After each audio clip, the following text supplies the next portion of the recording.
तर मित्रांनो, घरोघरी मातीच्या चुली या मालिकेच्या 31 डिसेंबरच्या एपिसोडमध्ये खूप भारी ट्विस्ट बघायला मिळतोय.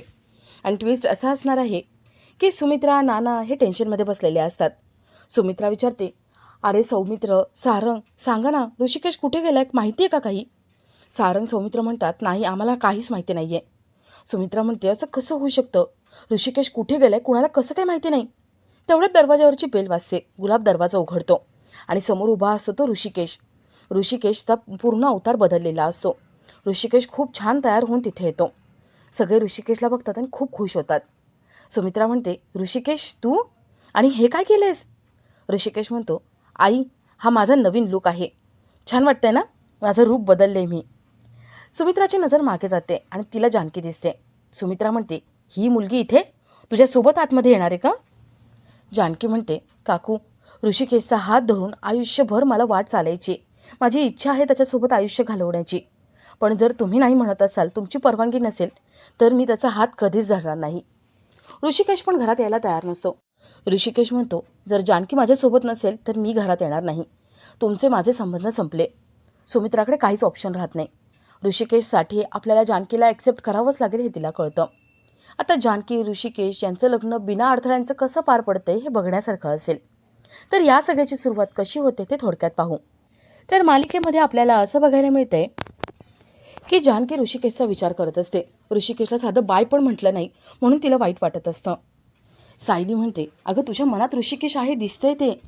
जानकी म्हणते, सायली, अगं ऋषिकेशच्या घरच्यांना मी मान्य नाही आहे. त्यांना ऋषिकेशची बायको म्हणून मी नको आहे. आणि मग असं असताना मी ऋषिकेशचा कसा विचार करायचा? जानकी ऋषिकेशच्या विचारामध्ये असते आणि ऋषिकेश तिथे येतो. ऋषिकेश दरवाजा वाजवतो. जानकी दरवाजा उघडते आणि ऋषिकेशला बघून तिला खूप आनंद होतो. जानकी, ऋषिकेश यांच्या डोळ्यात पाणी आलेलं असतं. जानकी ऋषिकेशला मिठी मारणार असते, पण तिला सुमित्राचं बोलणं आठवतं. जानकी आपल्या चेहऱ्यावरचा आनंद लपवते. ऋषिकेश म्हणतो, जानकी, तू इथे निघून आलीस मला न सांगता? जानकी म्हणते, का आलायस तू इथे? जा निघून, मला नाही बोलायचं तुझ्याशी. ऋषिकेश म्हणतो, जानकी, अगं मला न सांगता आलीस, बाय पण म्हटली नाहीस तू, म्हणून मी तुला भेटायला इथे आलो. तुला काय वाटलं गं? मागच्या वेळेससारखं तू मला भेटलीस तर मी तुला अडवीन, तुझी बॅग तोडीन, म्हणून तू नाही आलीस का? जानकी, सॉरी, जे घडले ते मला सगळं कळलं आहे. जानकी विचारते, काय घडले? ऋषिकेश म्हणतो, जानकी, माझ्या आईने तुला घरी बोलून तुझा अपमान केला ना, तुला अनाथ म्हणाली ती. अगं आपल्या नात्याचा तिने सौदा केला. माझी आई चुकीची वागली गं, सॉरी, माझ्या आईला माफ कर, तिच्या वतीने मी तुला सॉरी म्हणतो. जानकी म्हणते, ऋषिकेश, अरे चूक तुझ्या आईची नाही आहे किंवा माझीही नाही आहे. मला राग आलाय तर स्वतःचाच, मी अनाथ आहे ना म्हणून. आणि तुझी आई जी वागली ना ती अगदी योग्य वागली आहे. जाऊ दे, आता या विषयावरती मला काहीच बोलायचं नाही. तू बाय म्हणायला आलायस ना, बाय म्हण आणि निघून जा. मी तुझ्या आईला शब्द दिलाय, मी तुला कधीच भेटणार नाही. ऋषिकेश म्हणतो, जानकी, तुला पण तुला भावना कळत आहेत माझ्या, आणि मला तुझ्या भावना कळत आहेत. प्लीज प्लीज नाही म्हणू नको. मी तुला घेऊन जायला आलो आहे. जोपर्यंत तू माझ्यासोबत येत नाही तोपर्यंत मी कुठेच जाणार नाही. मी इथेच थांबणार. जानकी म्हणते, तुला काय करायचं ते कर, मला तुझ्यासोबत यायचं नाही आहे. तुला कळत नाही आहे का? ऋषिकेश म्हणतो, ठीक आहे, मी काय जबरदस्ती करणार नाही, मी इथेच थांबून राहणार. तू स्वतःहून माझ्या हातात हात देशील आणि आपण दोघं इथून निघू. जानकी ऋषिकेशच्या तोंडावरती दरवाजा लावून घेते आणि ऋषिकेश बाहेरच थांबलेला असतो. त्या दोघांचा जीव तुटत असतो. दोघांना एकमेकांना भेटावंसं वाटत असतं. तर इथे नाना सुमित्राला म्हणतात, अगं सुमित्रा, जानकी खूप चांगली मुलगी आहे, जरा विचार कर ना. अगं तुला ऋषिकेशबद्दल एवढं वाटतं, मग ऋषिकेशची चॉईस का आवडत नाही आहे? त्याच्या आवडीची मुलगी का तुला आवडत नाही आहे? हे बघ सुमित्रा, तू चूक करतेस. जर ऋषिकेशचं मन तू ओळखलं नाहीस ना, तर काहीतरी मोठं घडेल. ऋषिकेश तुझ्यावरती नाराज होईल आणि तुझ्यापासून तुटला जाईल. जरा विचार कर. सुमित्रा म्हणते, तसं काही होणार नाही. तो आत्ता नाराज आहे, पण आज ना उद्या तो त्याच्या आईकडे परत येणारच.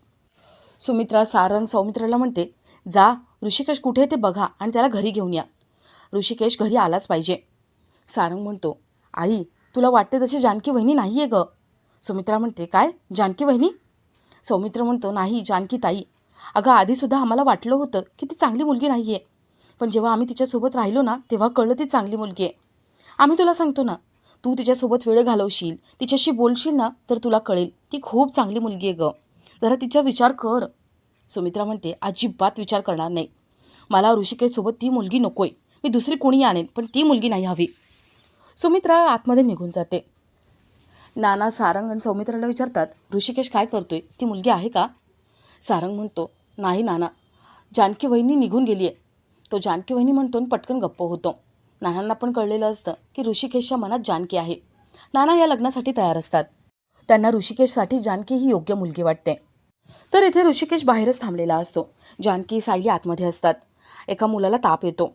जानकी डॉक्टरांना फोन लावते, पण डॉक्टरांचा फोन काही लागत नाही. ऋषिकेश धावत जातो आणि डॉक्टरांना घेऊन येतो. डॉक्टर त्या मुलाला चेक करतात आणि त्या मुलाला औषध वगैरे देतात.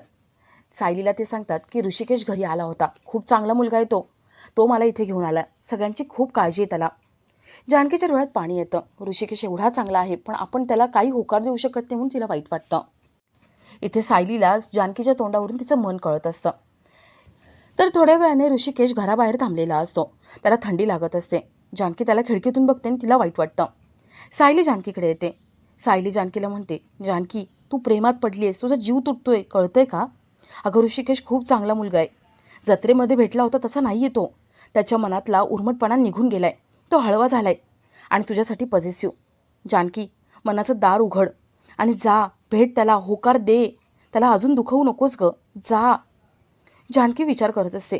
ऋषिकेश योग्य मुलगा तिला वाटतं, पण सुमित्राचं बोलणं आठवत असतं. जानकी विचार करते. इथे ऋषिकेशला झोप लागते. जानकी त्याच्या काळजीने बाहेर येते आणि त्याच्या अंगावरती शाल पांघरते. ऋषिकेशला जाग येते.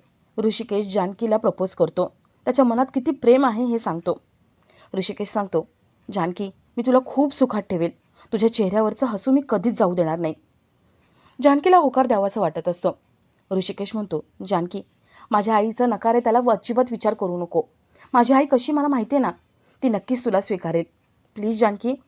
ऋषिकेश गुडघ्यावर बसतो आणि जानकीला प्रपोज करतो.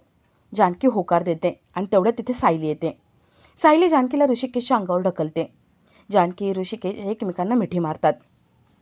सायली त्या दोघांची पण गंमत करते. त्या दोघांना चिडवते आणि आतमध्ये जाते. ऋषिकेश विचारतो, जानकी, तू माझ्यासोबत येशील ना? जानकी म्हणते, हो येईल, पण एका अटीवर. ऋषिकेश म्हणतो, जानकी, तुझ्या सगळ्या अटी मला मान्य आहेत, तू फक्त माझ्यासोबत ये.